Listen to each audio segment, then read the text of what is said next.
एक दिन में डिस्कवर नहीं हुआ था एटम का जो भी स्ट्रक्चर हम बनाते हैं। ये बीच में न्यूक्लियस,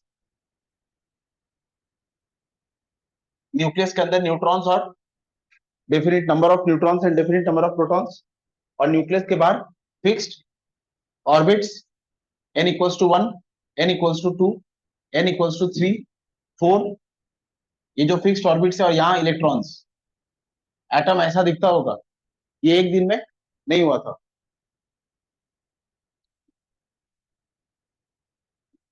ये जो मॉडल हम बनाते हैं इसको कहते हैं एटॉमिक बोहर्स एटॉमिक मॉडल।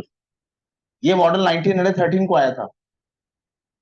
इसके पहले 1912 में एक मॉडल आया था, रदरफोर्ड्स एटॉमिक मॉडल। उसके पहले 1897 में मॉडल आया था, थॉमसन एटॉमिक मॉडल। एटम कैसा दिखता है सबसे पहले थॉमसन ने बताया था। इसमें कुछ गलती आई थी, इस मॉडल को डिस्कार्ड कर दी।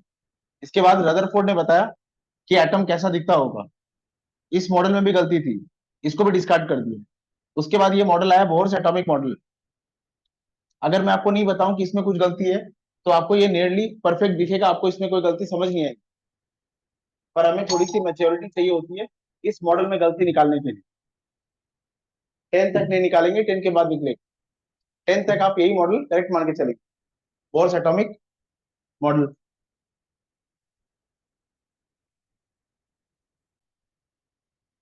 ये एटम के स्ट्रक्चर्स की जो मैं बात कर रहा हूं, ये एटम वर्ड ये कॉइन किया था डाल्टन ने। पहला हेडिंग लगाइए, Dalton's atomic theory. Dalton's atomic theory heading लगाइए, लिखो। क्या पढ़ना है हमें? Structure of atom. एटम का स्ट्रक्चर एक दिन में नहीं हुआ था। एटम के अंदर जो फंडामेंटल पार्टिकल्स होते हैं, रॉय, एटम के अंदर फंडामेंटल पार्टिकल्स क्या क्या है? इलेक्ट्रॉन, प्रोटॉन और न्यूट्रॉन्स। हम पूरे क्लास में 2-3 क्लास में ये पढ़ेंगे इलेक्ट्रॉन्स की डिस्कवरी कैसे हुई थी, कैसे पता लगा था हमें कि एटम्स के अंदर इलेक्ट्रॉन्स होते हैं। हम ये भी पढ़ेंगे कैसे प्रोटॉन्स की डिस्कवरी हुई थी एंड कैसे न्यूट्रॉन्स का पता लगा था हमें। जैसे हमें इलेक्ट्रॉन्स का पता लगा था, किसने पता किया था? जे थॉमसन ने। जे थॉमसन ने इलेक्ट्रॉन्स की डिस्कवरी की थी। And the moment he discovered electrons, he gave one structure of atom। बैठो। थॉमसन ने इलेक्ट्रॉन्स की डिस्कवरी की थी। इलेक्ट्रॉन्स की डिस्कवरी करने के बाद उन्होंने एक मॉडल प्रपोज किया था, एटम ऐसा दिखता होगा। उसी को कहा है मैंने, Thomson's atomic. Right after discovery of electrons by J Thomson, he proposed one structure of atom and that was Thomson's atomic model. इसमें गलती आ गई। इलेक्ट्रॉन्स की डिस्कवरी के बाद डिस्कवर हुए थे protons. Right after discovery of protons, Rutherford ने एक एक्सपेरिमेंट किया, gold coil experiment. Right after discovery of protons, protons की डिस्कवरी के बाद रदरफोर्ड ने एक्सपेरिमेंट किया, gold foil experiment. Gold foil experiment के कंक्लूजन में यह पता लगा कि सारे प्रोटॉन्स न्यूक्लियस में रहते हैं। इस मॉडल में कोई न्यूक्लियस नहीं बनाएंगे, इस मॉडल में कोई न्यूक्लियस नहीं होगा, इस मॉडल में पहली बार न्यूक्लियस आएगा। रदरफोर्ड ने प्रोटॉन्स की डिस्कवरी होने के बाद, रदरफोर्ड ने प्रोटॉन्स की डिस्कवरी होने के बाद ये कहा था कि हर एटम का सेंटर न्यूक्लियस होता है। और उस मॉडल का नाम क्या हो जाएगा? रदरफोर्ड्स एटॉमिक मॉडल में, क्योंकि पहली बार न्यूक्लियस आया था, इसको बोलेंगे रदरफोर्ड्स न्यूक्लियर एटॉमिक मॉडल। क्या क्या डिस्कवर हो गए? इलेक्ट्रॉन्स डिस्कवर हो गए। थॉमसन ने किसकी डिस्कवरी की? इलेक्ट्रॉन्स 1897। उसके बाद किसकी डिस्कवरी होती है? प्रोटॉन्स 1912। और उसी दौरान पता लगता है किसका? न्यूक्लियस का। प्रोटॉन्स का पता लगता है, फिर न्यूक्लियस का। और ये मॉडल आया था रदरफोर्ड्स न्यूक्लियर एटॉमिक मॉडल। इसमें भी गलती आ गई। उसके बाद जो मॉडल आता है वो है बोर्स एटॉमिक मॉडल। ये तीनों मॉडल हमें पढ़। अच्छा, और क्या पढ़ना है हमें? Discovery of fundamental particles. किस किस की बात की मैंने? थॉमसन ने किसकी डिस्कवरी की थी? इलेक्ट्रॉन्स की। यहाँ किसकी डिस्कवरी हुई थी? प्रोटॉन्स और न्यूक्लियस। और फिर न्यूट्रॉन्स की डिस्कवरी 1932 में हुई थी। न्यूट्रॉन्स की डिस्कवरी 1932 में हुई थी, वो जेम्स चैडविक ने किया था, और इससे एटम के स्ट्रक्चर में कोई फर्क नहीं पड़ा था। इससे एटम के स्ट्रक्चर में कोई खास फर्क नहीं पड़ा था, उसको बस न्यूक्लियस में डाल दिया था। न्यूक्लियस की डिस्कवरी यहां हो चुकी थी। अच्छा, ये सारी बात मैं कर रहा हूं किसके बारे में? एटम के बारे में। ये एटम होते हैं, एक तो ये माइक्रोस्कोपिक पार्टिकल होते हैं, बेहद छोटे। ये एटम होते हैं, ये कॉन्सेप्ट पहली दफा किसने दिया था? जॉन जॉन डाल्टन ने। डाल्टन ने कुछ 5-7 पॉइंट्स लिखे थे, एटम क्या होता है, कैसा दिखता होगा, एटम्स की क्या प्रॉपर्टीज रही होंगी। देखो डाल्टन एटॉमिक थ्योरी।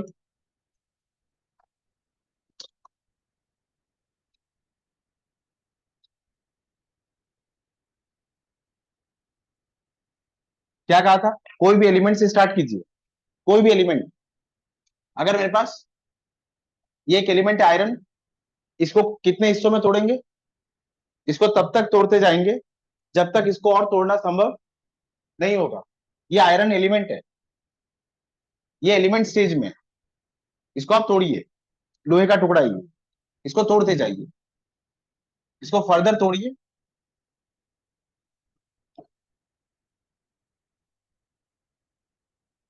आप ऐसे स्टेज में पहुंच चुके होंगे जहां इसको फर्दर तोड़ना और पॉसिबल नहीं है। यही वो आयरन के एटम्स है। मतलब एटम्स का डेफिनेशन क्या हो गया? Atoms are the smallest indivisible. ये वो स्मॉलेस्ट पार्टिकल, अगर इसको तोड़ना पॉसिबल है तो ये एटम नहीं कहलाएगा। इसको आप तब तक तोड़ेंगे जब तक इसको तोड़ना पॉसिबल नहीं होगा। मतलब वही स्मॉलेस्ट पार्ट है, अगर ये टूट जाएगा तो ये स्मॉलेस्ट नहीं होगा। और मैं बोल भी सुपरलेटिव डिग्री में रहा हूँ, स्मॉल स्मॉलेस्ट स्मॉलेस्ट, मैं कह रहा हूँ ये स्मॉलेस्ट है, मतलब इससे छोटा और कुछ नहीं होगा। Atoms are the smallest indivisible indestructible particle of any element. किसी भी एलिमेंट का वो सबसे छोटा पार्ट जिसको तोड़ना और पॉसिबल नहीं होगा। इस तरह से हम एटम और एलिमेंट का डिफरेंस लिख सकते हैं। एलिमेंट और एटम का डिफरेंस हो गया, एटम उसी एलिमेंट का वो सबसे छोटा हिस्सा है जिसको तोड़ना और पॉसिबल नहीं है। अगर उसको तोड़ना पॉसिबल है तो वो क्या है? एलिमेंट। और अगर तोड़ना पॉसिबल नहीं है तो वो क्या है? Atom. Atom atoms are the smallest indivisible indestructible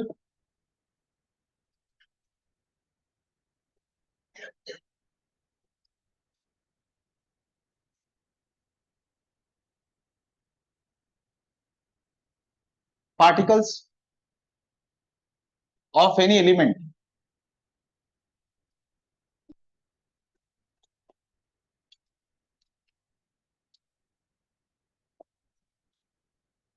Dalton's atomic theory.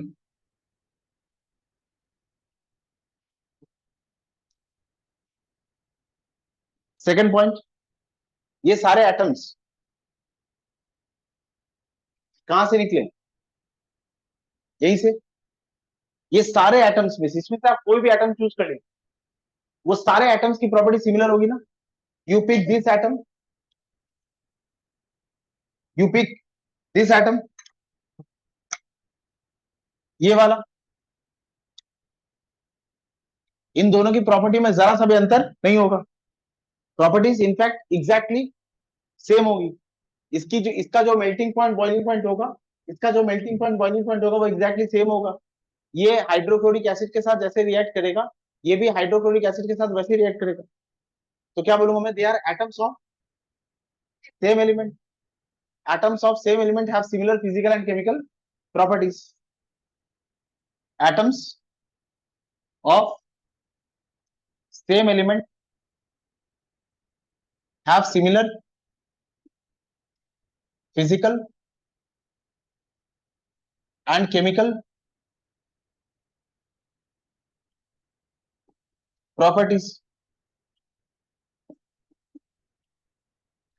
अच्छा, यहां मैं गोल्ड के एटम्स ले रहा हूं।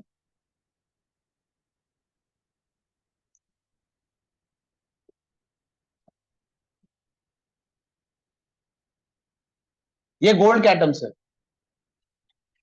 गोल्ड के एटम्स की प्रॉपर्टी और आयरन के एटम्स की प्रॉपर्टी सिमिलर नहीं होगी। अगर मैं गोल्ड के एटम्स को जोड़ता जाऊं,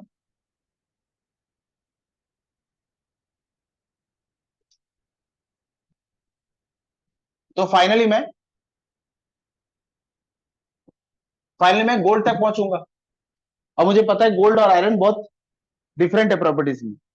अगर ये एलिमेंट अपनी प्रॉपर्टीज में डिफरेंट होते हैं, तो एटम्स भी अपनी प्रॉपर्टीज में डिफरेंट होंगे। मैं क्या लिख सकता हूँ? Atoms of different element have different physical and chemical properties. Atoms of different element have different physical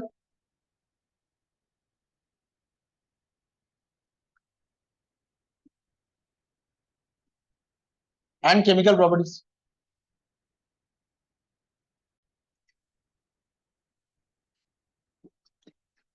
iron की एक प्रॉपर्टी होती है, मेटल्स की एक लिस्ट है, एक्टिविटी सीरीज में वो सारे मेटल्स जो हाइड्रोजन के ऊपर आते हैं, एक्टिविटी सीरीज में वो सारे मेटल्स जो हाइड्रोजन के ऊपर आते हैं, वो सॉल्यूशन में से हाइड्रोजन को डिस्प्लेस करते हैं। एक्टिविटी सीरीज में जो हाइड्रोजन से ऊपर आते हैं, अगर मैं आपसे पूछूं सोडियम और कैल्शियम में किसकी ज्यादा एक्टिविटी है, कैल्शियम सोडियम से ऊपर आता है, कैल्शियम की एक्टिविटी ज्यादा होती है। अगर मैं पूछूं एल्यूमिनियम और मैग्नीशियम में किसकी एक्टिविटी ज्यादा है, मैग्नीशियम एल्यूमिनियम से ऊपर आता है, मैग्नीशियम की एक्टिविटी ज्यादा होगी। जब मैं कह रहा हूं एक्टिविटी ज्यादा होगी, इसका क्या मतलब है? इसका ये मतलब है, हाइड्रोक्लोरिक एसिड ले लीजिए, HCl, और इसमें जिंक का एक टुकड़ा गिरा दीजिए। इसमें मैंने HCl ले लिया और इसमें आयरन का एक टुकड़ा गिरा रहा हूं मैं। आयरन हाइड्रोजन से ऊपर है ना, आयरन हाइड्रोजन से ऊपर है ना।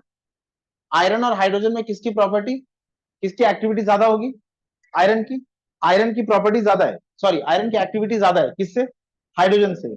सॉल्यूशन में आयरन रहेगा, हाइड्रोजन नहीं रहेगा। ये आयरन क्या करेगा, इस सॉल्यूशन में से हाइड्रोजन को डिस्प्लेस करा देगा। रिएक्शन क्या होगा? Fe+2HCl, आपको मिलेगा FeCl2+H2। ये हाइड्रोजन गैस बन के बाहर आ जाएगा, मतलब सॉल्यूशन में हाइड्रोजन गैस और नहीं रहेगा, सॉल्यूशन में वही प्रेजेंट रहेगा जिसकी एक्टिविटी ज्यादा है। आप इसको ऐसे याद रख सकते हैं, एक सॉल्यूशन में जब कॉम्पिटिटिवनेस की बात आई, इस सॉल्यूशन में आयरन और हाइड्रोजन में जब कॉम्पिटिशन होगा, जब ये कॉम्पिटिटिव नेचर डेवलप होगा, तो वही रहेगा जिसकी एक्टिविटी ज्यादा है। किसकी एक्टिविटी ज्यादा है? आयरन की। और वो हाइड्रोजन को क्या कहेगा? डिस्प्लेस कर देगा, हाइड्रोजन गैस बन के बाहर आ जाएगा। ये बात समझे? अच्छा, अब मुझे एक बात बताइए, अगर मैं ये रिएक्शन लिखता हूँ, आयरन का HCl के साथ रिएक्शन हो रहा है, डाल्टन कहते हैं it is not the element that participate और take part in the chemical reaction, it is the atoms of the element, it is not the element, it is not the element that takes part or participate in the chemical reaction, rather these are the atoms of the element that takes part or participate in the chemical reaction। ये उनका fourth point था, लिखिए उसको। Fourth point, atoms of elements takes part or participate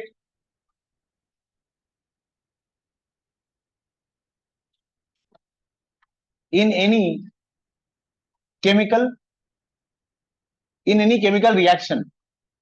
number 5,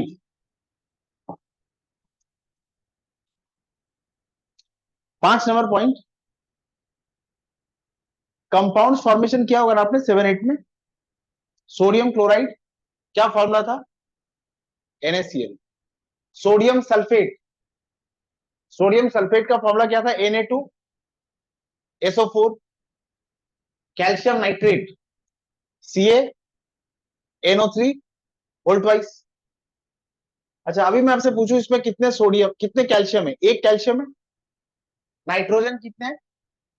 2 nitrogen है, एक calcium है, 2 nitrogen है। Oxygen कितने हैं? 6। इसमें कितने सोडियम है? एक। कितने क्लोरीन है? 1। इसमें कितने सोडियम है? 2। कितने सल्फर है? एक सल्फर और 4 ऑक्सीजन। ये नंबर सारे सिंपल होल नंबर है ना। ऐसा कोई कंपाउंड देखा है क्या जिसमें आयरन 0.93 हो और ऑक्सीजन 1 हो? अभी तक तो नहीं देखा। क्या पता आगे हो। डाल्टन जब थ्योरी लिख रहे थे तब ऐसा नहीं था। डाल्टन के वक्त में ये बात करेक्ट थी। Atoms combines in simple whole number ratio to form compounds. Atoms जब भी एक दूसरे के साथ कंबाइन होंगे वो हमेशा सिंपल होल नंबर रेशियो में कंबाइन होंगे ताकि कंपाउंड्स का फॉर्मेशन हो सके। वो कभी भी फ्रैक्शनल नंबर में कंबाइन नहीं हुए हैं। डाल्टन्स तक ये बात करेक्ट थी। बाद में हमें पता चला कि ऐसा भी कंपाउंड एग्जिस्ट करता है। लिखिए, atoms combine in always simple atoms combine in always simple whole number ratio to form compounds.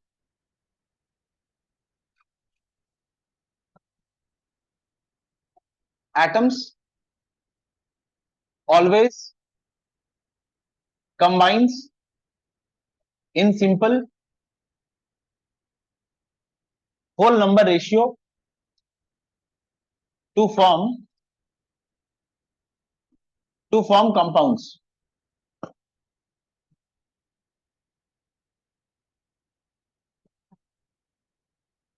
बारे में इन्होंने कुछ बात कही। एक बात इन्होंने और कही थी, atoms can neither be created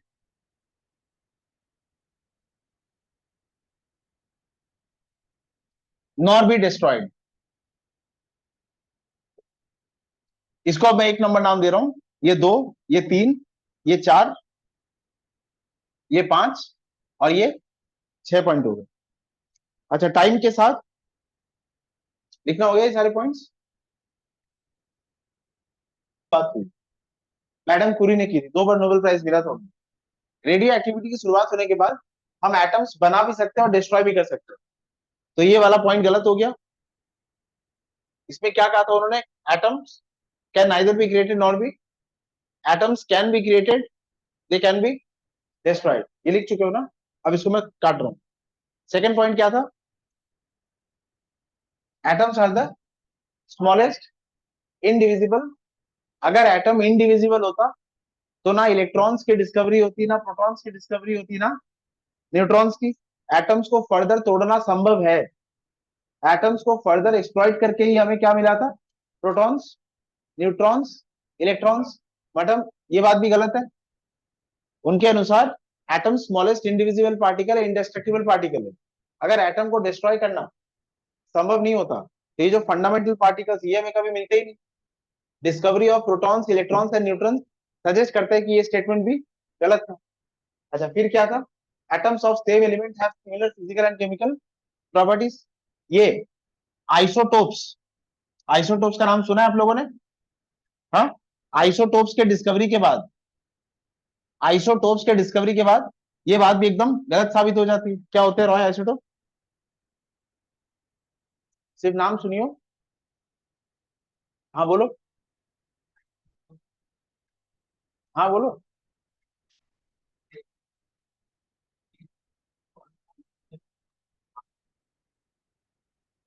same क्या होगा? Same atomic number, different. Very good. Tritium, very good. यही बोलने वाले थे तुम। बैठो। देखो, हाइड्रोजन की जो एटम्स है ना, मैं किस एलिमेंट की बात कर रहा हूं? एलिमेंट मैंने फिक्स कर दिए। एलिमेंट किसकी? एलिमेंट कौन है? हाइड्रोजन। अब मैं एटम्स की किसकी बात करूंगा? हाइड्रोजन की। डाल्टन की एटॉमिक थ्योरी के अकॉर्डिंग अगर मैं एटम्स हाइड्रोजन के ले रहा हूं तो वो सारे एटम एकदम सिमिलर होने चाहिए। मैंने कह दिया ना एटम्स किसके होंगे? हाइड्रोजन के। और ये स्टेटमेंट क्या कह रहा है? अगर वो सेम एलिमेंट के एटम्स है तो उनकी फिजिकल और केमिकल प्रॉपर्टीज क्या होने वाली है? सेम। पर आइसोटोप्स का कॉन्सेप्ट क्या होता है? आपने एलिमेंट क्या लिया है? हाइड्रोजन। अब इसी हाइड्रोजन का मैं 3 एटम ले रहा हूं। ये, अच्छा, किसी भी एटम का 2 नंबर होता है। पहला वाला नंबर क्या है? Mass number. और दूसरा एटॉमिक नंबर। इनमें ज्यादा इंपॉर्टेंट क्या है? Atomic number. उसको नीचे लिखते हैं कि ऊपर लिखते हैं? नीचे लिखते हैं। ए से लिखते हैं कि जेड से लिखते हैं? जेड। ये तीनों क्योंकि हाइड्रोजन के एटम है, इनका एटॉमिक नंबर सेम है। इसका एटॉमिक नंबर 1, इसका एटॉमिक नंबर 1 और इसका एटॉमिक नंबर 1। अगर मैं यहाँ 2 लिख दूं तो ये हीलियम हो जाएगा। एटॉमिक नंबर चेंज होना अलाउड। ऐसे कोई भी दो एलिमेंट नहीं है पीरियोडिक टेबल में, ऐसे कोई भी दो अलग एलिमेंट नहीं है जिनका एटॉमिक नंबर सेम है। क्लास में दो स्टूडेंट का रोल नंबर सेम हो सकता है क्या? पीरियोडिक टेबल में ऐसा कोई भी दो एलिमेंट नहीं है जिनका एटॉमिक नंबर सेम है। अगर वो अलग अलग एलिमेंट है तो उनका एटॉमिक नंबर डिफरेंट है। ये सारे एलिमेंट किसके हैं? सॉरी, ये सारे एटम्स कौन से एलिमेंट के हैं? मैं कौन से एलिमेंट की बात कर रहा हूँ? मतलब उसका एटॉमिक नंबर फिक्स होगा। सबका एटॉमिक नंबर कितने? 1। अब ये जो है, इसका मास नंबर 1 है, इसका मास नंबर 2 और इसका मास नंबर 3 है। ये सारे किसके एटम्स है? इनका एटॉमिक नंबर सेम है लेकिन इनका मास नंबर। अच्छा, ये स्टेटमेंट क्या कहता है? उनकी फिजिकल और केमिकल प्रॉपर्टी, उनकी सारी प्रॉपर्टी क्या होनी चाहिए थी? Same. They are atoms of same element but not having every properties same. इसको कहते हैं प्रोटियम, इसको कहते हैं ड्यूटेरियम और इसको कहते हैं ट्रीटियम। और ये सारे एलिमेंट्स, नहीं, ये सारे एटम्स, इनको हम कहते हैं they are isotopes of.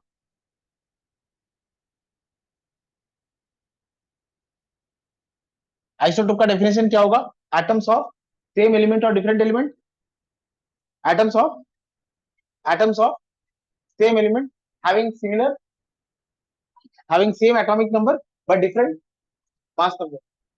Chlorine के आइसोटोप्स होते हैं, कार्बन के आइसोटोप्स होते हैं, ऑक्सीजन के आइसोटोप्स होते हैं, नाइट्रोजन के आइसोटोप्स होते हैं, हाइड्रोजन के आइसोटोप्स होते हैं। ऐसे कुछ आइसोटोप्स पाए गए। कार्बन के आइसोटोप्स होते हैं, हाइड्रोजन के होंगे, कार्बन के होंगे, नाइट्रोजन के होंगे, ऑक्सीजन के होंगे, क्लोरीन के होंगे, यूरेनियम। इतना लिख लो अभी, इन सबके आइसोटोप्स होते हैं।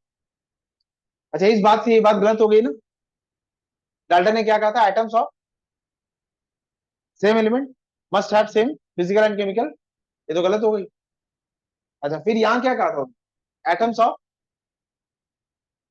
Of different element must be having different physical and chemical properties.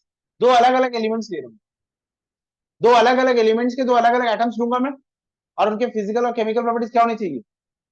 Same, अलग होने चाहिए। दो अलग अलग एटम्स ले रहा हूं, दो अलग अलग एलिमेंट्स के। अगर एलिमेंट अलग है तो उनके एटम्स अलग होंगे, अगर एलिमेंट अलग है उनके एटम्स अलग होंगे, और अगर एटम्स अलग है उनकी फिजिकल और केमिकल प्रॉपर्टीज अलग होंगी। ये समझे? अच्छा, isobars, they are atoms of different elements. Isobars, isotopes are atoms of same element. अब मैं क्या कह रहा हूं? Isobars, they are atoms of different element. अच्छा, अगर डिफरेंट एलिमेंट के एटम्स है तो उनका एटॉमिक नंबर सेम होगा कि अलग होगा? डिफरेंट होगा। Isobars are atoms of different element. क्या अलग होगा? एटॉमिक नंबर अलग होगा, पर कुछ तो सिमिलर होगा, हैविंग सेम मास नंबर। लिखो, with the discovery of isobars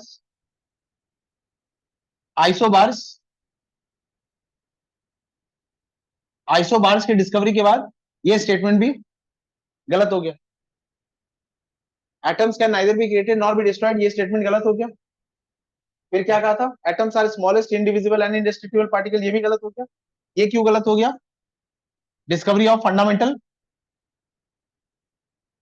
discovery of fundamental discovery of fundamental particle से ये स्टेटमेंट गलत हो जाता है।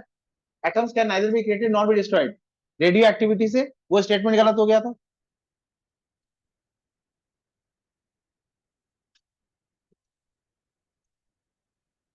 Atoms of element takes part और participate in any chemical reaction, ये कुछ कुछ ठीक है। एटम्स पार्टिसिपेट करते हैं। और यहां क्या लिखा था? Atoms always combine in simple whole number ratio to form compounds. ये 99.9% कंपाउंड्स के लिए करेक्ट है, लेकिन ये एकदम यूनिवर्सल ट्रूथ नहीं था। कुछ ऐसे कंपाउंड्स हमें मिले थे जहां आयरन और ऑक्सीजन का रेशियो सिंपल होल नंबर में प्रेजेंट नहीं था। आयरन 0.99 और ऑक्सीजन कितना था 1, आयरन 0.92, आयरन 0.92 और ऑक्सीजन 1 प्रेजेंट था. There are compounds where elements where atoms are not present in simple whole number ratio. मतलब इस ये स्टेटमेंट भी यूनिवर्सल करेक्ट नहीं है. लिख लो. There were compounds found where atoms were not present in simple whole number ratio. Example, oxides of iron. Example, oxides of iron.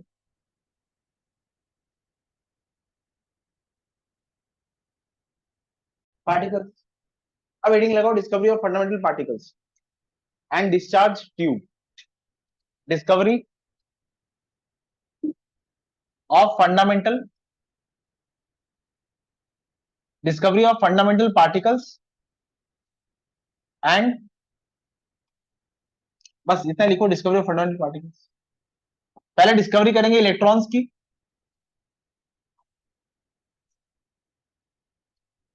Second protons,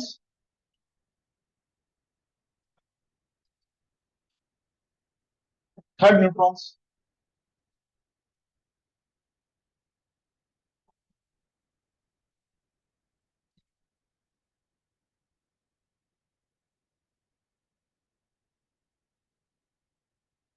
देखो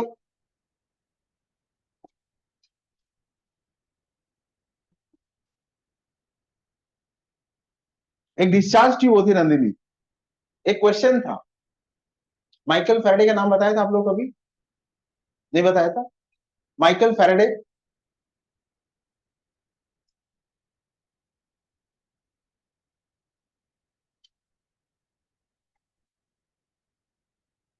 discharge tube experiment to prove whether gases conduct electricity,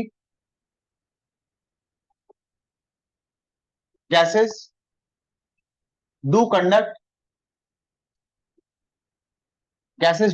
electricity at condition very low pressure. Number 2, very high voltage.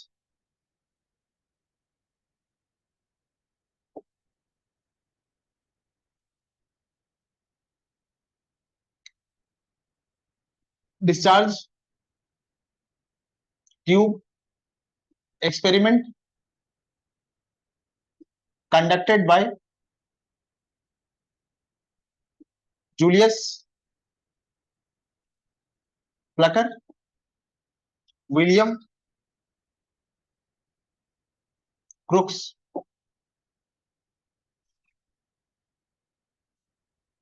Discovery of electrons. Discovery of electrons by J.J. Thomson, studying discharge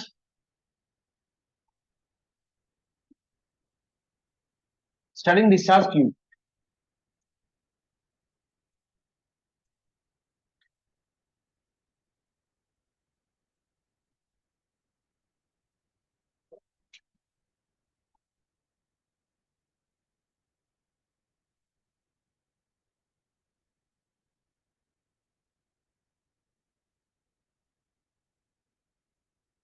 लिखे. Discharge tube क्या होती है? एक crystal clear glass की tube.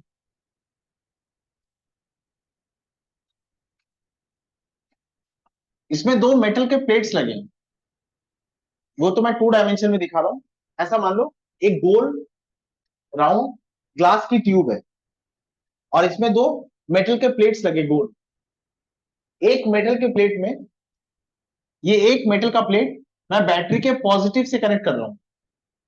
Battery का positive होगा, battery का negative भी होगा, और एक को मैं बैटरी का नेगेटिव से कनेक्ट करूंगा. ये जो बैटरी का पॉजिटिव है ये इस मेटल प्लेट को पॉजिटिव चार्ज देगा, और ये जो बैटरी का नेगेटिव है वो इस मेटल प्लेट को नेगेटिव चार्ज दे देगा। बैटरी का पॉजिटिव से जो कनेक्टेड रहेगा उसे बोलेंगे एनोड, जो बैटरी के पॉजिटिव से कनेक्टेड रहेगा उसे बोलेंगे एनोड, और जो बैटरी के नेगेटिव से कनेक्टेड है उसे बोलेंगे कैथोड। ये एनोड है और ये कैथोड।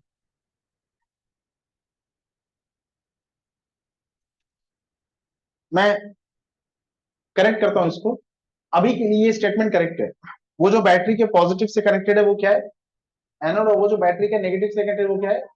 कभी तुमसे कोई पूछ ले कि what is the definition of anode और कैथोड, जो अभी मैंने कहा है वो मत बोलो। कहना the electrode at which oxidation takes place is anode. Coincidentally यहां पर एनोड बैटरी के पॉजिटिव से कनेक्टेड है। एक ऐसा भी इंसिडेंट आएगा, एक ऐसा भी एक्सपेरिमेंट करेंगे जहां एनोड नेगेटिव से कनेक्टेड रहेगा, या एनोड के ऊपर चार्ज क्या रहेगा, नेगेटिव। ये समझ गए। अगर तुमसे कोई पूछे what is anode and what is cathode, क्या बोलोगे, एनोड क्या है, the electrode at which oxidation takes place, and cathode क्या होगा, द इलेक्ट्रोड एट विच, ये अनडिबेटेबल है, इसमें कभी कोई गलती नहीं। साइड में नोट बना लो।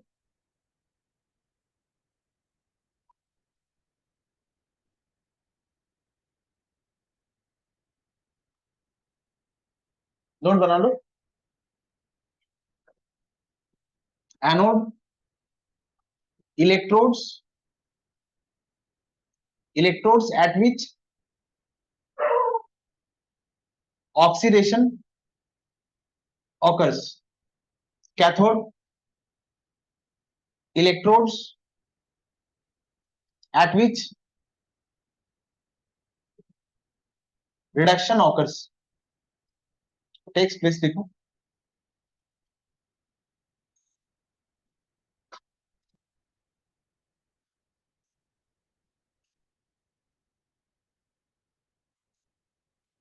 अच्छा ये क्या लिखा है मैंने,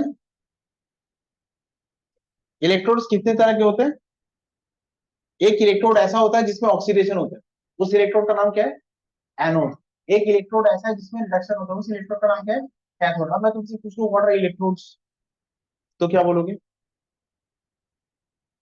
उस इलेक्ट्रोड में जिसमें ऑक्सीडेशन होगा वो एनोड, उस इलेक्ट्रोड में जिसमें रिडक्शन होगा वो कैथोड। इलेक्ट्रोड्स क्या होंगे, कहना इलेक्ट्रोड्स वो सरफेस प्रोवाइड करते हैं। अच्छा इसको रहने, अभी मैं इसको क्या बोल रहा हूँ, एनोड, और इसको क्या बोल रहा हूँ, कैथोड। ये वोल्टेज सप्लाई कर रहा है, ये बैटरी है, it supplies the required voltage. ये मिटा दूंगा।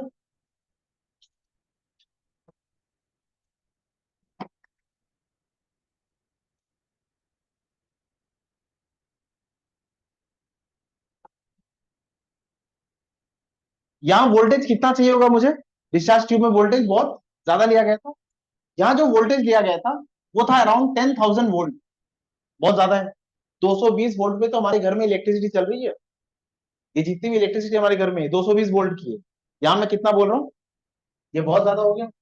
अच्छा अब यहाँ क्या करते हैं, यहाँ पहले बहुत सारी गैस लेते हैं।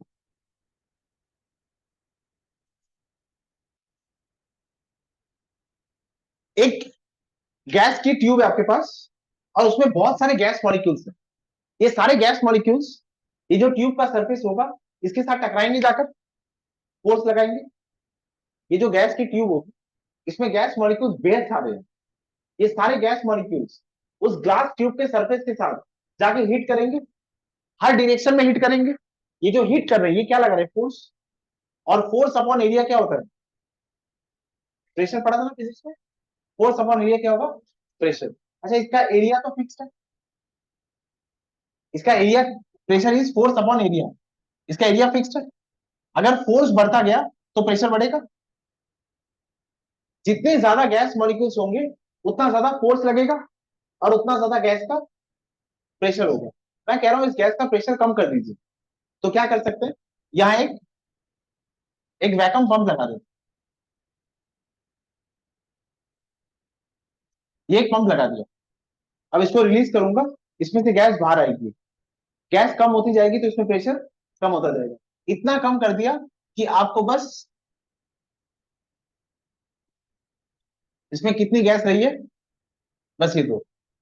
प्रेशर क्या हो गया, वेरी वेरी, हाँ, pressure is very very low. ये गैस कौन सी ली गई थी, इनिशियली ये गैस ली गई थी hydrogen gas. Initially the gas taken was hydrogen gas. पहले क्या हुआ था, उस ऑब्जर्वेशन को लिखते हैं और फिर समझते हैं कि इतने ज्यादा वोल्टेज में और इतने कम प्रेशर में क्या हुआ होगा कि इलेक्ट्रॉन्स की डिस्कवरी हो। ये लिखिए, ये डिस्चार्ज ट्यूब का सेटअप है। वोल्टेज क्या किया मैंने, बहुत ज्यादा, और प्रेशर क्या किया मैंने, बहुत कम। अब इसमें क्या ऑब्जर्व कर रहे हैं, जे जे थॉमसन, पहले उसको लिखते, observation by J J Thompson.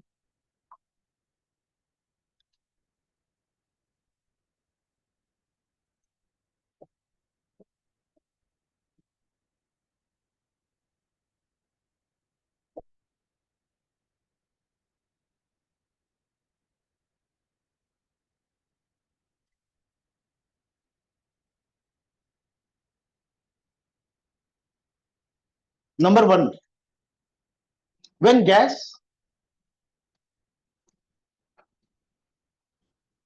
पहले सुन लो अच्छे से, when gas was subjected to a very high, when gas was subjected to a very high voltage and very low pressure, ये क्या है, एनोड, और ये क्या है, कैथोड। कैथोड के पीछे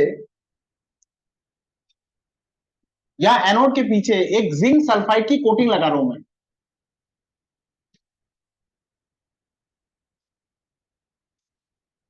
ये जिंक सल्फाइड की कोटिंग, जिंक सल्फाइड का नेचर कैसा होता है, ये मान लीजिए जिंक सल्फाइड का सरफेस है, जिंक सल्फाइड का, अगर जिंक सल्फाइड के सरफेस में कोई भी चार्ज पार्टिकल जिसकी एनर्जी बहुत ज्यादा है, अगर जिंक सल्फाइड के सरफेस में कोई भी चार्ज पार्टिकल जाके टकराएगा, जहां पर टकराएगा वहां आपको एक चमक मिलेगी, उसको बोलेंगे सिंटिलेशन। ये जिंक सल्फाइड का नेचर है, किसी कारण से ऐसा होता है, किसी केमिस्ट्री की वजह से ऐसा होता है। अगर जिंक सल्फाइड के सरफेस में कोई भी चार्ज पार्टिकल जिसकी एनर्जी बेहद ज्यादा है, अगर वो जाके टकराता है, तो जहां टकराएगा वहां आपको एक चमक मिलेगी। आप समझ जाना, जहां चमक मिली है वहां अगर कुछ टकराए, भले ही आपको ट्रैवल करता हुआ ना दिखे, पर अगर चमक मिली है तो जरूर यहां पर कुछ टकराए। अच्छा, ये जिंक सल्फाइड की कोटिंग मैंने किसके पीछे की है, एनोड की। ये एनोड का चार्ज क्या है, पॉजिटिव, कैथोड का चार्ज क्या है, नेगेटिव। अच्छा, पहला ऑब्जर्वेशन क्या था, when hydrogen gas was subjected to a very high voltage and very low pressure, invisible rays, invisible rays were traveling from cathode to anode। ऐसे कैसे पता लगा कि कैथोड से एनोड की तरफ कुछ इनविजिबल रेस चल रही है, यहां मुझे क्या मिला था, सिंटिलेशन, यहां मुझे चमक मिल गई। अच्छा, यहां चमक कैसे मिल सकती, अगर यहां से कुछ बेहद स्पीड से चल के आया होगा और यहां टकराया होगा, तो यहां मुझे क्या मिल रही है, चमक। अच्छा, ये बताइए, ये जिंक सल्फाइड मैंने किसके पीछे रखा है, एनोड का चार्ज क्या है, पॉजिटिव, वो कुछ जो पॉजिटिव चार्ज होगा वो इधर आएगा, नहीं, ये सरफेस क्या है, ये सरफेस क्या है, पॉजिटिव चार्ज। अगर यहाँ कुछ भी पॉजिटिव चार्ज होगा वो यहाँ नहीं आएगा, रिपल्शन एक्सपीरियंस करेगा, वो जो नेगेटिव चार्ज होगा वो पॉजिटिव की तरफ अट्रैक्टेड होगा और वो आके जिंक सल्फाइड में टकराएगा और मुझे यहाँ चमक मिलेगी। अच्छा, क्या लिख रहा हूँ मैं, क्योंकि मुझे यहाँ चमक मिली है तो मैं क्या लिख रहा हूँ, invisible rays were travelling from cathode to anode, and the invisible rays were known as cathode rays, because the rays were traveling from cathode to anode, the rays were named as cathode rays। बताइए, इसमें ये जो statement मैंने कहा है, इसमें अजीब बात क्या थी,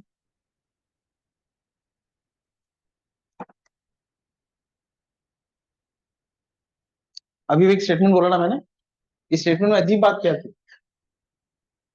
इसमें हाइट्स ऑफ अजीबनेस क्या थी, क्या कहा मैंने? Invisible, invisible rays were travelling from, अगर वो इनविजिबल है तो आप उसकी बात कैसे कर रहे हैं? इसी के लिए क्या लगाया था यहाँ पर, जिंक सल्फाइड। अगर यहाँ चमक नहीं होती तो पता भी नहीं चलता था। ये समझे? लिखो, invisible rays were travelling from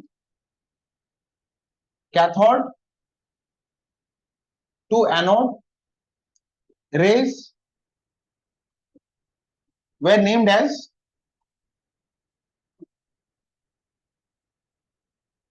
cathode rays.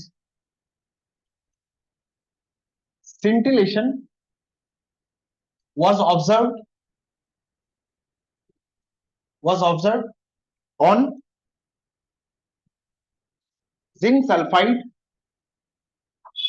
behind anode. SCINTILLATION.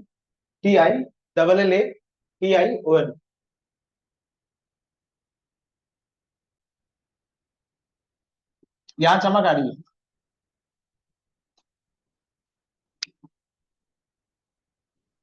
देखना जरा, लाइट के रास्ते में कुछ रख के देखो।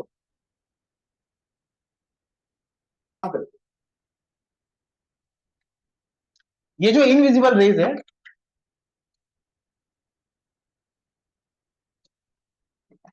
ये डिस्चार्ज ट्यूब फिर से ले रहा हूं मैं,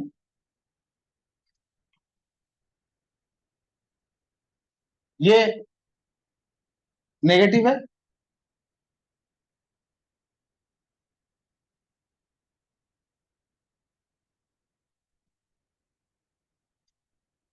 और ये पॉजिटिव है।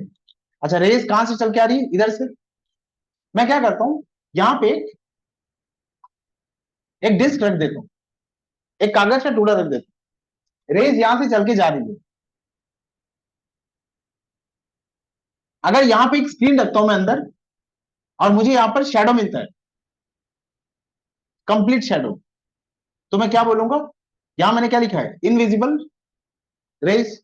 अगर मुझे शेडो फॉर्मेशन मिलता है तो मैं क्या बोलूंगा? Rays must be travelling in straight line. ये हुआ, थॉमसन स्टडी कर रहे हैं ना, थॉमसन ने पहले ये बात लिखी और फिर वो देख रहे हैं because there was shadow formation, it proves that invisible rays are travelling straight line. Second point यही लिखो।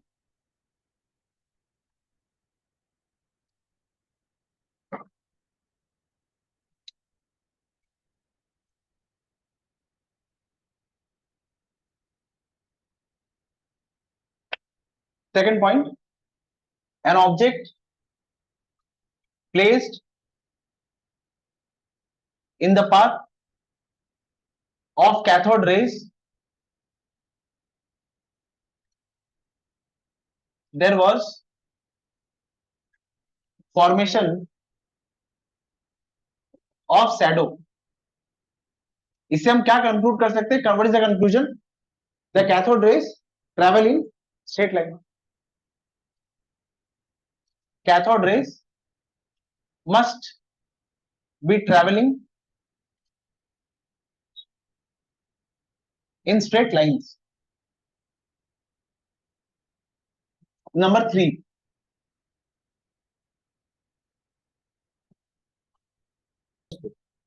ये नहीं घूमे, मतलब मैं क्या बोल सकता हूँ? लाइट, लाइट का कोई मास नहीं। अच्छा, सीधी चलने की प्रॉपर्टी किसकी है? लाइट की। ये सीधा चल रहा है, वरना शैडो फॉर्मेशन कैसे होता है? आपको मानना पड़ेगा ये लाइट जैसा बिहेव कर रहा है। ये समझे? अच्छा, अब एक बात बताइए, मैं यही सेम एक्सपेरिमेंट दोबारा कर रहा हूं।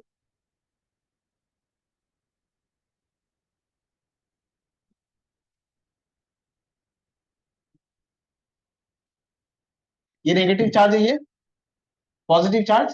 रेस कहां से चल रही है? नेगेटिव से पॉजिटिव। अब मैं क्या करता हूँ, वो बचपन में अपने खरीदा हुआ ना मेले में, वो दौड़ते थे तो वो ऐसे घूमता था, वो एक आता था ना, जिसको पकड़ के दौड़ते थे और वो हवा के तेज झोंके से वो घूमता, क्या कहते हैं उसको इंग्लिश में? कुछ भी, वैसा बना रहा हूँ।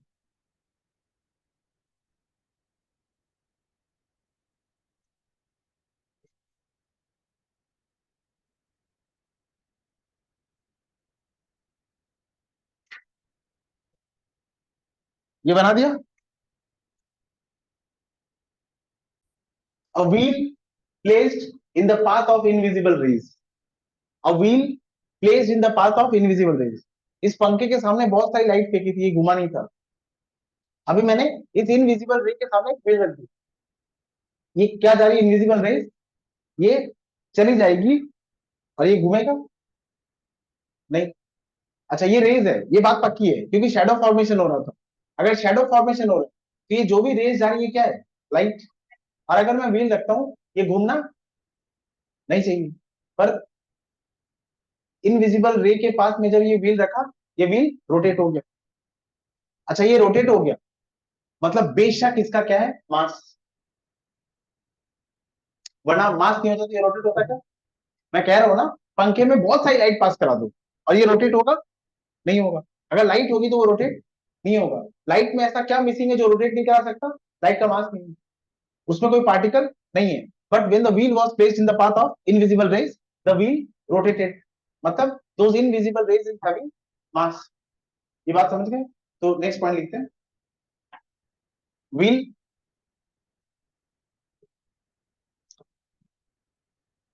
ये मिटा दूं?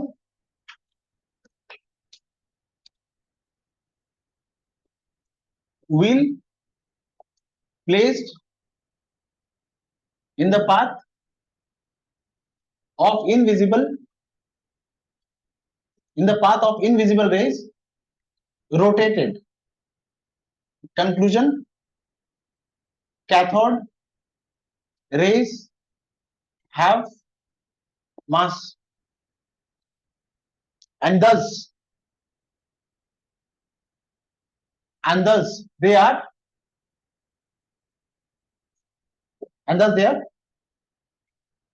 thus they are particles.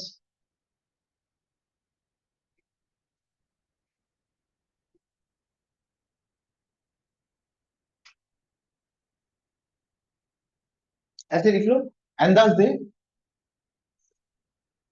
consist of and thus they consist of particles.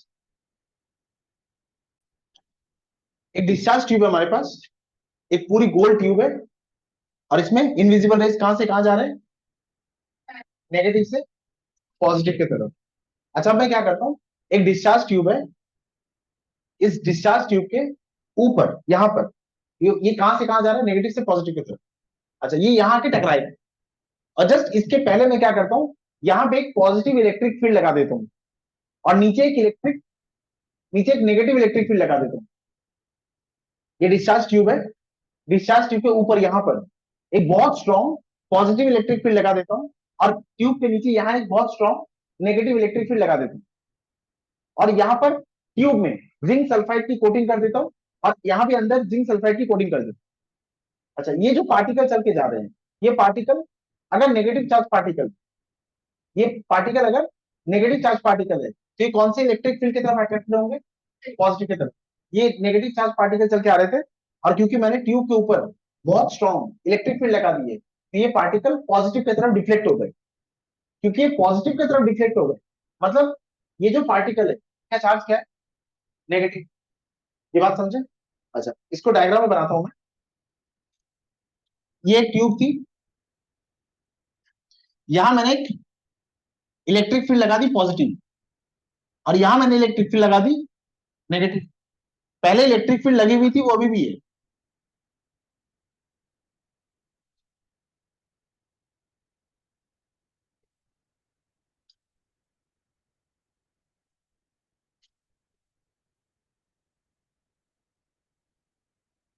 इसको नेगेटिव कर रहा हूं मैं, और इसको पॉजिटिव कर रहा हूं आपकी बार। अच्छा रेस कहां से जाएगी? नेगेटिव से पॉजिटिव की तरफ, वो इधर चल के जा रही थी। ये एक काम करो, इसी तरह से बना रहा हूं ना मैं। ये पॉजिटिव, ये negative.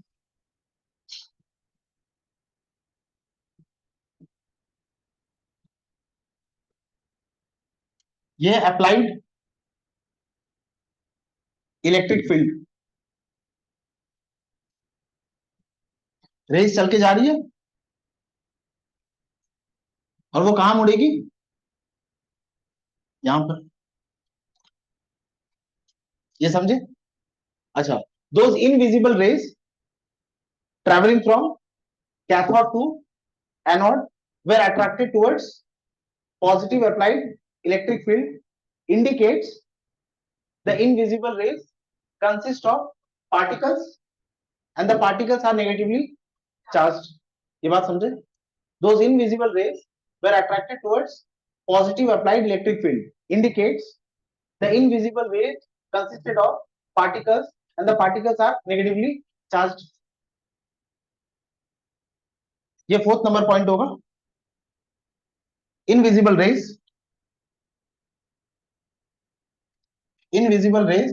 were attracted towards positive electric field indicates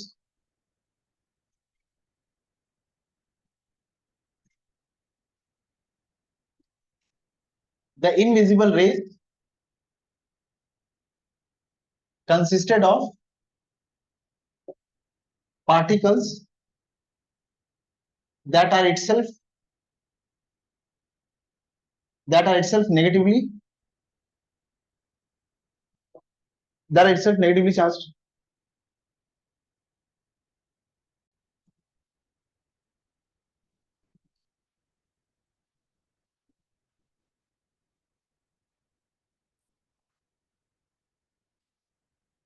ये ट्यूब उन्होंने जानबूझ के बनवाई, ये ग्लास ट्यूब जैसी थी वैसी रखी और आधी ट्यूब के बाद इन्होंने ग्लास ट्यूब को इस तरह का एक शेप दे दिया।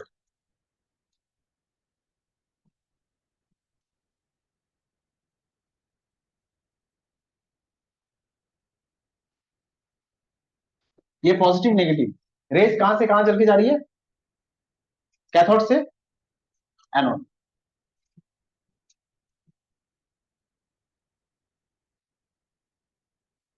ये नेगेटिव रखता हूं मैं, ये पॉजिटिव। कोई डाउट है इसमें? अच्छा सुनो इधर, ये जो मेटल की प्लेट है ना, ये एक मेटल की प्लेट है, ये कौन सी चार्ज है, ये नेगेटिव चार्ज है मतलब ये क्या है, कैथोड। और ये पॉजिटिव चार्ज है मतलब ये क्या है, एनोड। अच्छा ये मेटल की प्लेट गोल है और इधर सामने एक और मेटल की प्लेट रखी है, यहां से बहुत सारे पार्टिकल्स, करोड़ों अरबों पार्टिकल्स निकल के जा रहे हैं और यहाँ भी एक मेटल की प्लेट है, वो मेटल की प्लेट क्या कर रहा है, इसको अट्रैक्ट। अच्छा मैं क्या करता हूँ, इस मेटल की प्लेट में कुछ छेद कर देता हूँ, तो वो क्या होंगे, इधर अट्रैक्ट तो होंगे, लेकिन अगर यहाँ छेद होता है तो अपनी स्पीड की वजह से उससे बाहर आ जाएंगे। मैं क्या करता हूँ, यहाँ कुछ छेद कर देता हूँ ऐसे, या फिर एक ही ले लो, इसमें एक ऐसा छेद ले लो, ये सारे पार्टिकल्स यहां आके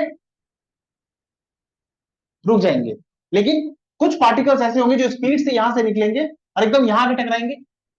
अच्छा यहां मैं क्या करता हूं, जिंक सल्फाइड की कोटिंग लगाता हूं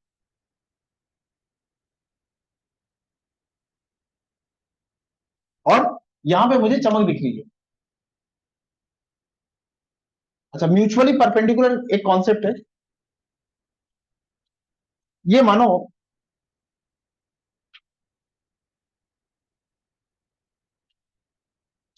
ये मानो वो शेप है, ये ऐसा है। अच्छा मैं क्या करता हूं, यहां पर पॉजिटिव इलेक्ट्रिक फील्ड लगाता हूं और यहां पे नेगेटिव इलेक्ट्रिक फील्ड, ऊपर नीचे, और यहां पे एक मैग्नेटिक फील्ड लगाऊंगा। अब की बार इलेक्ट्रिक फील्ड और मैग्नेटिक फील्ड दोनों लगाऊंगा। ये ट्यूब है, अच्छा इस ट्यूब के मैं ऊपर नीचे यहाँ इलेक्ट्रिक फील्ड लगाता हूँ पॉजिटिव और यहाँ इलेक्ट्रिक फील्ड लगाता हूँ नेगेटिव। ये मैंने परपेंडिकुलर लगाया ना, परपेंडिकुलर है। अच्छा एक परपेंडिकुलर ये है और दूसरा परपेंडिकुलर कैसे है, ऐसा।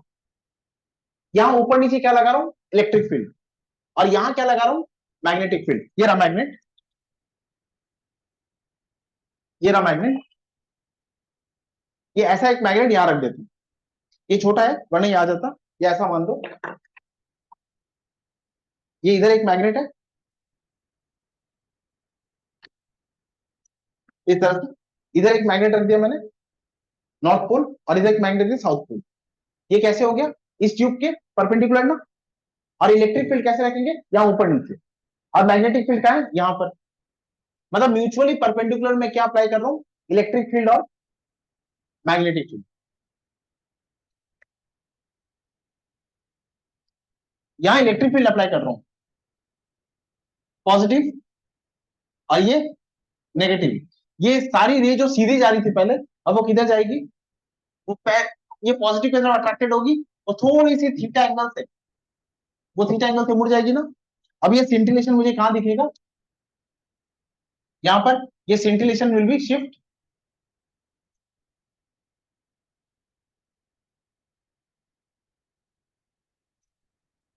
इसमें कोई डाउट है नहीं, ये सिंटिलेशन शिफ्ट हो गया। अब ये इलेक्ट्रिक फील्ड मैंने कैसे लगाई है इधर, और मैग्नेटिक फील्ड कैसे लगाऊंगा इधर।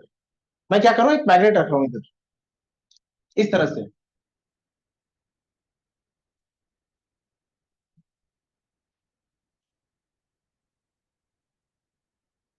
ये समझ पा रहे हो आप?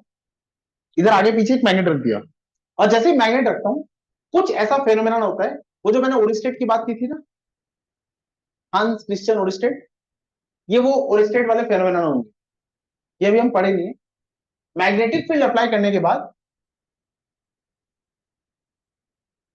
ये इलेक्ट्रिक फील्ड थी, मैग्नेटिक फील्ड अप्लाई करने के बाद मैंने मैग्नेट की स्ट्रेंथ को ऐसे चेंज किया कि ये जो चमक पहले ऊपर गई थी, वो चमक फिर वहीं पर हो रही है जहां होनी चाहिए। ये चमक पहले ऊपर हुई थी, वो चमक फिर नीचे आ रही है। सिर्फ इलेक्ट्रिक फील्ड अप्लाई किया तो ये कहां चली गई थी, ऊपर। और जब मैग्नेटिक फील्ड अप्लाई किया तो इस चमक को वापस मैं नीचे उतार दिया, ये चमक फिर वहीं आ रही है। अच्छा, अब यहां उन्होंने मैथमेटिक्स सॉल्व की, इस इलेक्ट्रिक फील्ड का स्ट्रेंथ कितना था उसको लिखो ई, और मैग्नेटिक फील्ड का स्ट्रेंथ कितना होगा वो आगे हमेशा तुम लोग पढ़ोगे, उसको बी से लिखते हैं। बी स्टैंड करेगा कितनी मैग्नेटिक फील्ड का स्ट्रेंथ था, और ई स्टैंड करेगा कितना इलेक्ट्रिक फील्ड का स्ट्रेंथ था। और एक छोटा सा एजम्पशन, यहाँ पर छोटा सा एजम्पशन था, और कुछ मैथमेटिकल स्टेप्स, उससे उन्होंने क्या पता किया, तुम बोलो आनंद। ये जो कैथोड रेज चल के जा रहे हैं, इनका मास है, कैसे पता लगा था, व्हील के रोटेशन से। और शैडो से क्या पता लगा था, सॉरी, और ये क्योंकि पॉजिटिव की तरफ चले गए थे, इससे क्या पता लगा था, इसका खुद का चार्ज क्या है, नेगेटिव। इनमें नेगेटिव चार्ज है, but what is the magnitude of the charge, they are negatively charged particle for sure, because they were attracted towards positive electric field. Since they were attracted towards positive electric field, they must be having negative charge, and since they were rotating the wheel placed in their path, they must be having some mass. अब इनको ये जानना था what is the mass of the particle and what is the charge of the particle. ये जो experiment अभी किया मैंने, इस एक्सपेरिमेंट में जहां इलेक्ट्रिक फील्ड और मैग्नेटिक फील्ड साइमल्टेनियसली अप्लाई करने के बाद, मैंने पहले उसको छेड़ा और फिर उसको वापस वहीं ले आया, और फिर यहाँ मैथमेटिकल कैलकुलेशन करने के बाद मुझे क्या पता चला, charge by mass ratio on this above experiment, क्या पता लगा था, सुन बेटा, इलेक्ट्रिक फील्ड के स्ट्रेंथ से चार्ज का लेना देना था, और मैग्नेटिक फील्ड के स्ट्रेंथ से मास का लेना देना। मैंने क्या अप्लाई किया यहाँ पर, इलेक्ट्रिक फील्ड और मैग्नेटिक फील्ड। इलेक्ट्रिक फील्ड के स्ट्रेंथ से ये इलेक्ट्रिक फील्ड कितनी होगी, ये मैंने मैनिपुलेट किया, मैंने कम ज्यादा बढ़ाकर, और मैग्नेटिक फील्ड के स्ट्रेंथ को भी कम ज्यादा करके एक ऐसी परिस्थिति में लेके आया जहां ये सिंटिलेशन पहले जहां चली गई थी वो वापस लौट गया। मतलब मुझे पता है कितना इलेक्ट्रिक फील्ड का वैल्यू और कितना मैग्नेटिक फील्ड का वैल्यू इस वक्त, एंड फिर all that mighty calculations, and मुझे क्या पता चला, charge and mass ratio of this particles. मुझे चार्ज नहीं पता चला, मुझे मास भी पता नहीं चला, मुझे चार्ज और मास का रेशियो पता चला। क्या लिखेंगे based on this calculation, the charge mass ratio of the particle was found. On the above experiment, charge by mass ratio of the negatively charged particle traveling from cathode to anode was found. ये कितना number experiment है? ये कितना था? 5th. क्या क्या apply किया था उस डिस्चार्ज ट्यूब में? क्या क्या अप्लाई किया? इलेक्ट्रिक फील्ड, और क्या अप्लाई किया? Magnetic field. मैग्नेटिक फील्ड का स्ट्रेंथ पता था, इलेक्ट्रिक फील्ड का स्ट्रेंथ भी पता था. फिर कैलकुलेशन करा और उस कैलकुलेशन का रिजल्ट क्या था? It is not the charge, it is not the mass, but the charge and mass ratio. ये हमें पता चला of the negatively charge particles. अच्छा, यही से शुरुआत होती है इलेक्ट्रॉन्स की डिस्कवरी. इसके बाद ये नीचे वाला मिटा दो.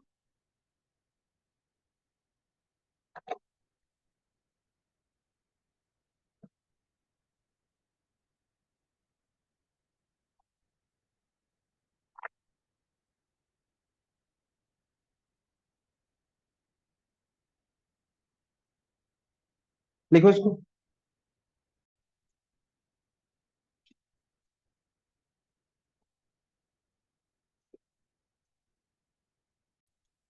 मैंने ये एक्सपेरिमेंट शुरू करने से पहले लिखा था which gas was taken initially.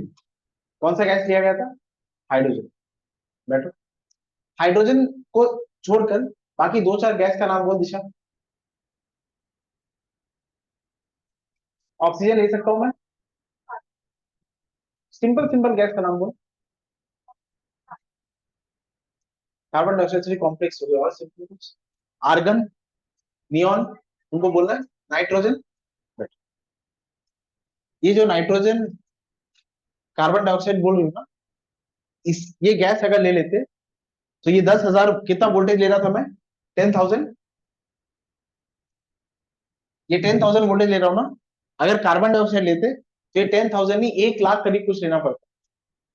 10,000 में भी काम नहीं होता. तुम नाइट्रोजन की बात कर रही हो. नाइट्रोजन में तो मेरे ख्याल से वो 10 लाख लेना, वो और भी ज्यादा लेना पड़ता. हाइड्रोजन, बाकी और भी गैस ली हमने, वोल्टेज को जरूरत पड़ी उसको बढ़ाया. एंड इसके बाद जो लिख रहा हूं वो इंपॉर्टेंट. क्या लिख रहा हूं मैं? सुनो. थॉमसन कहते हैं the charge mass ratio. Hero, बाद में लिख. The charge mass ratio of the negatively charged particles were independent of the nature of gas taken. The charge and mass ratio, the charge mass ratio of the negatively charged particles were independent of the nature of the gas taken. इसका हिंदी अनुवाद है, आप यहां पर कोई भी gas लीजिए, इस बात से फर्क नहीं पड़ता. आप कोई भी गैस लेकर अगर ये वाला प्रोसेस करेंगे, ये वाला एक्सपेरिमेंट करेंगे, तो वो नेगेटिवली चार्ज पार्टिकल का चार्ज मास रेशियो हमेशा क्या आएगा? कांस्टेंट. मैं क्या लिख रहा हूं? नेक्स्ट पॉइंट क्या लिख रहा हूं? The charge mass ratio of the negatively charge particles were independent of the nature of the gas taken. इसको अंडरलाइन कर लीजिए. ये बात समझा? लिखो. The charge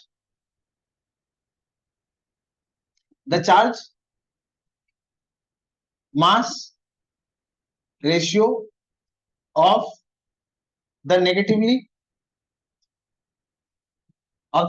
charged particles were independent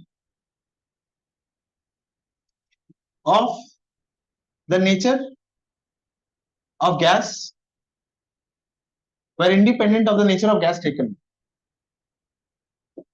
gas कुछ भी हो, ये चार्ज मास रेशियो चेंज नहीं होगा.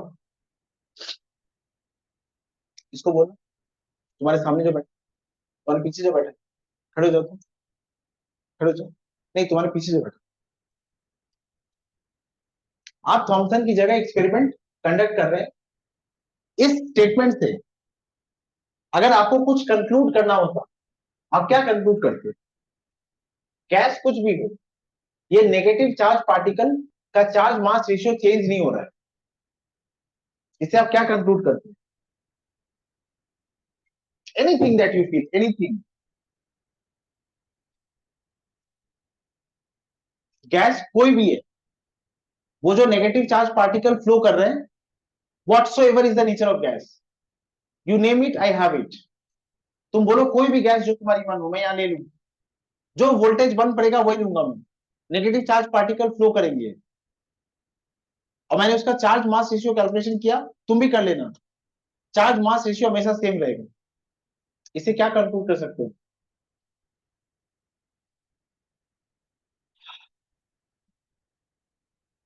बाकी किसी के दिमाग में कुछ आ रहा है? बोलो ना।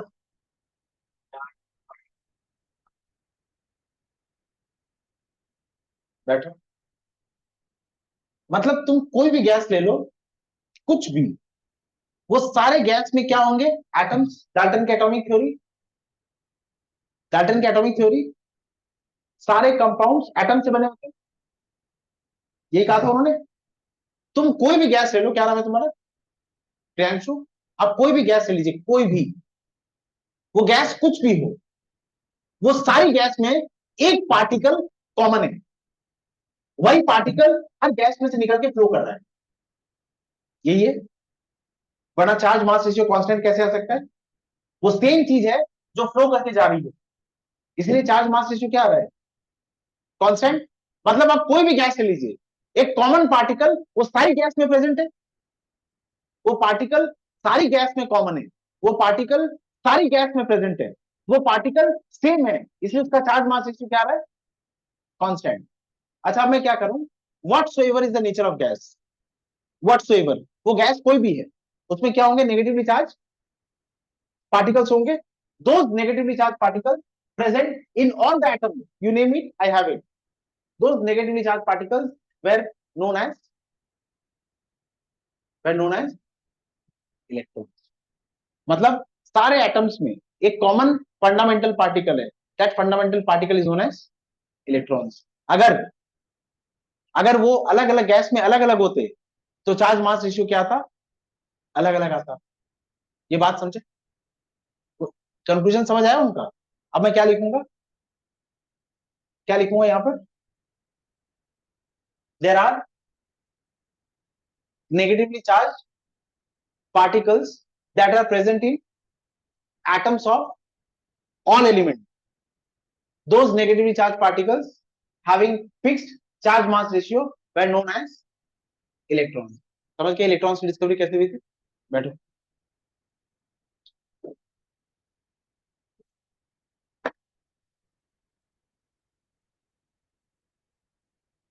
there were negatively charged particles present in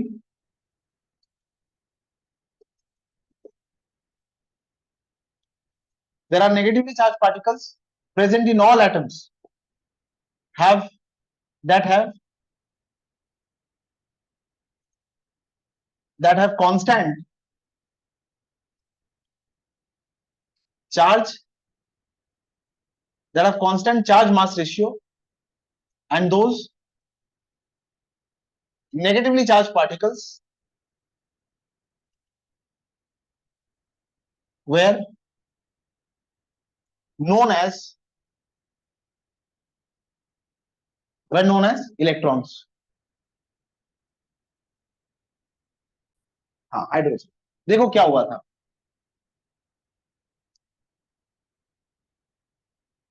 नहीं बात मत करो आपस में, ए रॉय शांत हो जाओ। देखो,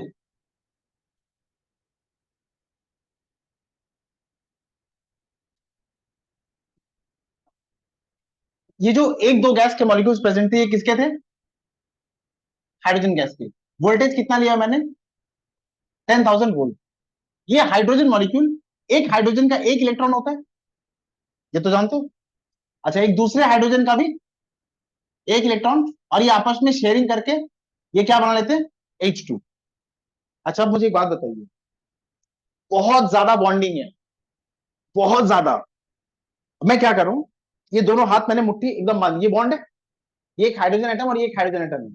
मैं क्या कर रहा हूँ, वोल्टेज अप्लाई कर रहा हूँ। वोल्टेज मतलब इस प्लेट के और इस प्लेट के बीच में डिफरेंस कितने वोल्ट का है, 10,000 वोल्ट। ये प्लेट कौन सी चार्ज है, ये प्लेट पॉजिटिव चार्ज है और ये प्लेट नेगेटिव चार्ज है। क्या होगा, यहां बेहद ज्यादा पॉजिटिव चार्ज और यहां बेहद ज्यादा नेगेटिव चार्ज है। अब ये क्या कर रहे हैं, इस बॉन्ड को तोड़ने के लिए मैंने फोर्स अप्लाई कर दिया। And what is the potential, 10,000 volt. अब ये इतने ज्यादा पोटेंशियल की वजह से बॉन्ड टूट रहा है। ये टूटकर दो हाइड्रोजन एटम अलग हो गए, ये अलग हो गया। और जैसे ये टूट के अलग हुआ, ये क्या बन गया, H डॉट, और ये क्या बन गया, H डॉट। इस हाइड्रोजन का इलेक्ट्रॉन और इस हाइड्रोजन का इलेक्ट्रॉन फ्री हो गया। पहले ये कौन से स्टेट में थे, पहले ये कंबाइंड स्टेट में थे ना, पहले ये बॉन्ड बना के थे। और जैसे ही मैंने इतना ज्यादा पोटेंशियल अप्लाई किया, ये टूट के अलग हो गए। अच्छा अब बता, ये जो हाइड्रोजन है, इसके न्यूक्लियस में कितने प्रोटॉन है, एक। और इसके पहले वाले शेल में कितना इलेक्ट्रॉन है, एक। You ask any child of KG1, उसको भी पता है इलेक्ट्रॉन न्यूक्लियस की तरफ क्या होता है, अट्रैक्टेड। न्यूक्लियस का चार्ज क्या होता है, पॉजिटिव। इलेक्ट्रॉन का चार्ज क्या होता है, नेगेटिव। ये इलेक्ट्रॉन न्यूक्लियस की तरफ अट्रैक्टेड है ना, ये बात समझे, इसमें कोई डाउट है नहीं। अच्छा अभी भी हम क्या अप्लाई कर रहे हैं, 10,000 वोल्ट का पोटेंशियल डिफरेंस। अब क्या हो रहा है, अब ये इलेक्ट्रॉन है, पहले ये मॉलिक्यूल था, वोल्टेज की वजह से ये अलग हो गया। अब ये एटम है, और ये मान ले ये अंगूठा मेरा, ये वो इलेक्ट्रॉन है, अभी भी 10,000 वोल्ट है। अच्छा ये कौन सा चार्ज है, पॉजिटिव। और ये इलेक्ट्रॉन का चार्ज क्या है, नेगेटिव। अब ये जो स्ट्रॉन्ग पॉजिटिव चार्ज है, ये क्या कर रहा है, इस इलेक्ट्रॉन को खींच रहा है, ये इलेक्ट्रॉन खींच रहा है। और ये इलेक्ट्रॉन पॉजिटिव की तरफ, ये इलेक्ट्रॉन पॉजिटिव की तरफ चल के गया था और पीछे जिंक सल्फाइड में सिंटिलेशन दे रहा था। ये बात समझे। अच्छा अब प्रेशर को क्या लिया था हमने, लो की हाई। प्रेशर को बहुत लो लिया था, क्यों, अगर मैं यहां बहुत ज्यादा, अगर मैं यहां बहुत ज्यादा हाइड्रोजन गैस ले लेता, तो इतने सारे हाइड्रोजन गैस को तोड़ने के लिए मुझे वोल्टेज 10,000 नहीं, बढ़ाकर 1 लाख, 1 लाख वोल्टेज तक लेना पड़ता। बहुत ज्यादा हाइड्रोजन मॉलिक्यूल होते, तोड़ने के लिए बहुत ज्यादा एनर्जी की जरूरत पड़ती। ये पोटेंशियल डिफरेंस क्या हो जाता, बहुत ज्यादा। ये 10,000 भी कम था क्या, ये भी ज्यादा था ना। ये 10,000 कब लगा था, जब मैंने गैस बहुत, गैस बहुत कम ली थी। अब आपको समझ आया वोल्टेज ज्यादा क्यों लिया गया था और प्रेशर कम क्यों लिया गया था। इतनी सी गैस को तोड़ने में भी एनर्जी बहुत ज्यादा लगी थी। अगर गैस ज्यादा होती तो ये वोल्टेज भी बहुत, आप 10 लाख 20 लाख दे दो, गैस चाहे जितनी ले लो, कोई दिक्कत नहीं। समझ आ गया इलेक्ट्रॉन की डिस्कवरी कैसे हुई थी। अच्छा यही मान लो कुछ और ले लेते, यही मान लो मैं ऑक्सीजन ले लेता, तो पहले क्या होता, ये बॉन्ड टूटते, फिर क्या होता, ऑक्सीजन के इलेक्ट्रॉन्स अलग होते, फिर ये ऑक्सीजन के इलेक्ट्रॉन्स अलग होते। और ये जो पॉजिटिव चार्ज था, ये क्या करता, इस इलेक्ट्रॉन को ऑक्सीजन एटम से अलग कर लेता, और यहां से भी क्या चल के जाता, इलेक्ट्रॉन। हाइड्रोजन से भी क्या चल के गया था, इलेक्ट्रॉन। तुम नाइट्रोजन ले लो, तुम नाइट्रोजन ले लो, ये टूटेगा, ये क्या होगा, N dot dot dot N। फिर ये क्या होंगे अलग, ये क्या चल के जाएंगे, इलेक्ट्रॉन्स। मतलब सारे एटम्स में एक फंडामेंटल नेगेटिवली चार्ज पार्टिकल्स है, तो उस फंडामेंटल नेगेटिवली चार्ज पार्टिकल्स पे नोन है इलेक्ट्रॉन्स। और क्योंकि ये पार्टिकल्स हर जगह सेम है, तो इनका चार्ज मास रेशियो भी क्या आया था, कांस्टेंट। इस तरह से इलेक्ट्रॉन्स की डिस्कवरी हुई थी। ये डिस्कवरी किसने की है, थॉमसन ने। अब थॉमसन कह रहे हैं एटम ऐसा दिखता होगा, लिखो plum pudding model of atom, Thompson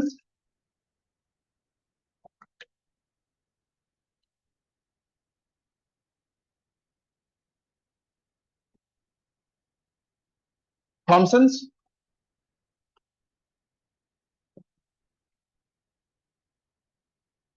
plum pudding, Thomson plum pudding model of atom.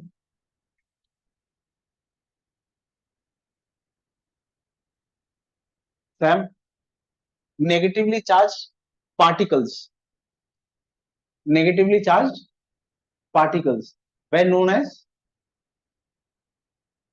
electrons, negatively charged particles were known as electrons। मतलब electrons exist as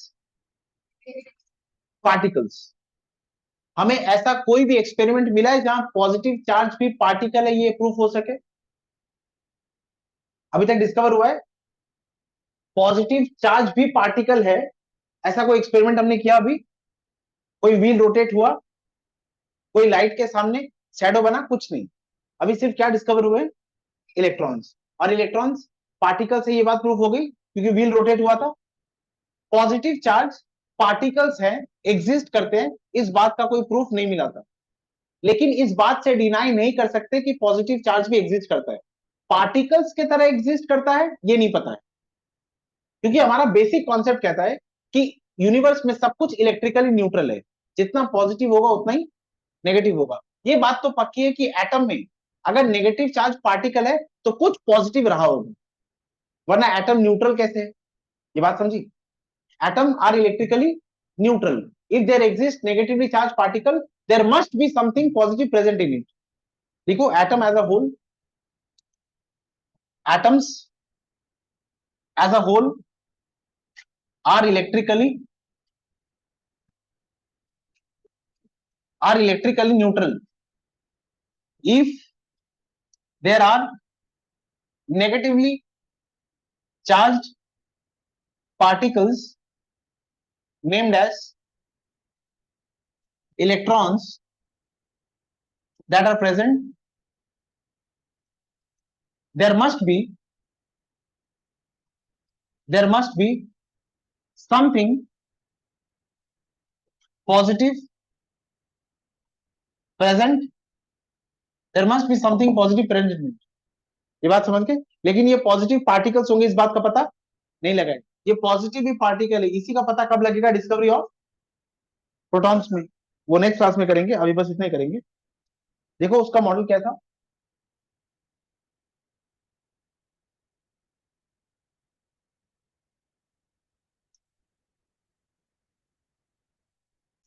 Thomson's plum pudding model और water melon model. देखो एक spherical surface होता है atom में, Thompson बोल रहे हैं एटम एक स्फीयर है, एटम एक स्फीयर है, और इस पूरे स्फीयर में पॉजिटिव चार्ज यूनिफॉर्मली डिस्ट्रीब्यूटेड है। Mark my words, positive charge is uniformly. Rutherford के मॉडल में मैं क्या बोलूंगा? Positive charge is concentrated in small sphere. Positive charge सारी जगह पे डिस्ट्रीब्यूटेड नहीं होगा। रदरफोर्ड के मॉडल में पॉजिटिव चार्ज एक जगह पे कॉन्सेंट्रेटेड होगा, और थॉमसन के मॉडल में पॉजिटिव चार्ज हर जगह डिस्ट्रीब्यूटेड है। क्योंकि पॉजिटिव चार्ज हर जगह डिस्ट्रीब्यूटेड है, तो मैं ये पॉजिटिव साइन हर जगह लगा रहा हूं। अच्छा मैंने पी लिखा है क्या? पी लिखा है क्योंकि मुझे पता ही नहीं प्रोटॉन्स एग्जिस्ट करते हैं। मुझे क्या पता चल चुका है क्या एग्जिस्ट करते हैं? इलेक्ट्रॉन्स। अब मैं यहां पर इलेक्ट्रॉन्स लगा रहा हूं। एटम कैसा दिखता है थॉमसन के मॉडल में? एटम ऐसा दिखता है। क्या बोलोगे? Atom is having a spherical surface where positive charge is uniformly distributed and electrons are embedded in it। वो जो पुडिंग लेते हैं ना जिसमें ड्राई फ्रूट्स रहते हैं, पूरे केक के ऊपर, वो पूरी ब्रेड होती है ना, ब्रेड में ड्राई फ्रूट्स चिपके हुए होते हैं ना अंदर। अरे ब्रेड को तोड़ते हैं तो ड्राई फ्रूट्स निकल आते हैं ना बाहर। वैसे ही ये एटम होगा स्पेरिकल सरफेस, इसको तोड़ लेना, ये पूरा स्पेरिकल सरफेस होगा, और ये आपको क्या मिलेंगे? इलेक्ट्रॉन्स। वाटरमेलन में क्या होता है? वो पूरा रेड जो पल्प होता है, उन्होंने कहा कि वो पूरा रेड पल्प मानो पॉजिटिव चार्ज है, और उसमें जो ब्लैक सीड्स होते हैं वो क्या है? इलेक्ट्रॉन्स। इसलिए कहा गया था वाटरमेलन मॉडल और plum pudding model.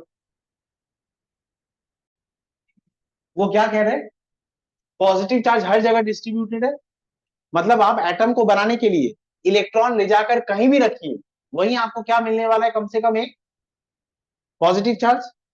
wherever you place one electron inside the atom, wherever you choose to place one electron inside the atom, you will be encountering a positive charge, right? wherever you placed, अगर तुम atom बनाने वाली हो तो तुम electron को ले जाकर कहीं भी रखोगी, तुम्हें वहां एक पॉजिटिव चार्ज मिलेगा ना।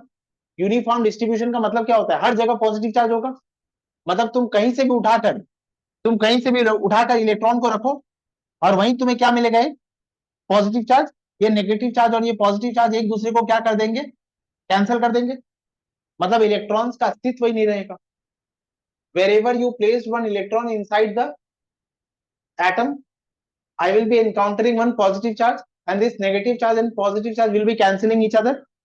मतलब एटम की जो स्टेबिलिटी है, एटम एग्जिस्ट करता है इलेक्ट्रॉन्स को लेकर, ये बात तत्काल खत्म हो जाएगी, ऐसा होता है क्या?